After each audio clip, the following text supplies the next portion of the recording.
జనసేనకు అండగా ఉన్న వారందరికీ ధన్యవాదాలు. ప్రజల్లోకి వెళ్లేందుకు 32 అంశాలను గుర్తించాం.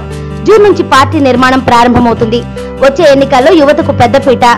వచ్చే ఎన్నికల్లో 2 రాష్ట్రాల్లో పోటీ చేస్తాం. 60% మించి యువతకు సీట్లు ఇస్తాం. వచ్చే ఏడాది మార్చికి పూర్తి స్థాయి రాజకీయ పార్టీగా ఉంటుంది. పార్టీ నిర్మాణం పూర్తయ్యాక పొత్తులపై ఆలోచిస్తాం. ఎన్నికల సంఘం నుంచి జనసేనకు గుర్తింపు ఉంది. అధికారం వచ్చినా రాకపోయినా ప్రజల కోసం పార్టీ ఉంటుంది. సర్వేలే మాకు కొలమానం కాదు. ఏపీ నుంచే పోటీ చేస్తా, కానీ ఎక్కడి నుంచి అనేది తర్వాత చెబుతా. అనంతపురం నుంచి నేను ప్రాతినిధ్యం వహిస్తా. మా పరిమితులు మాకున్నాయి. అయితే మేము చేయదలుచుకున్నది చేస్తాం. ప్రజల కోసమే పార్టీ పోరాటం. అంతిమ లక్ష్యం అధికారం కాదు. ప్రజారాజ్యం పార్టీలో వివిధ వ్యక్తుల మనస్తత్వాలను చూశాను. వారంతా వ్యక్తిగత ఎజెండాలతో పార్టీలోకి వచ్చారు. ఇప్పుడు ఆ పరిస్థితి రానివ్వకుండా కాపు కాయాల్సిన బాధ్యత ఉంది. ఇప్పటికైతే ఎన్డీఏలో భాగస్వామిగా లేం. అయితే పథకాలు ప్రజల్లోకి సరిగా వెళ్లడం లేదనుకుంటున్నా. అధికారంలో ఉన్న వారికి వ్యతిరేకించడం మా పని కాదు. చిరంజీవి మా పార్టీలోకి రారు. మా ఇద్దరి ఆలోచన విధానాలు కలవవు.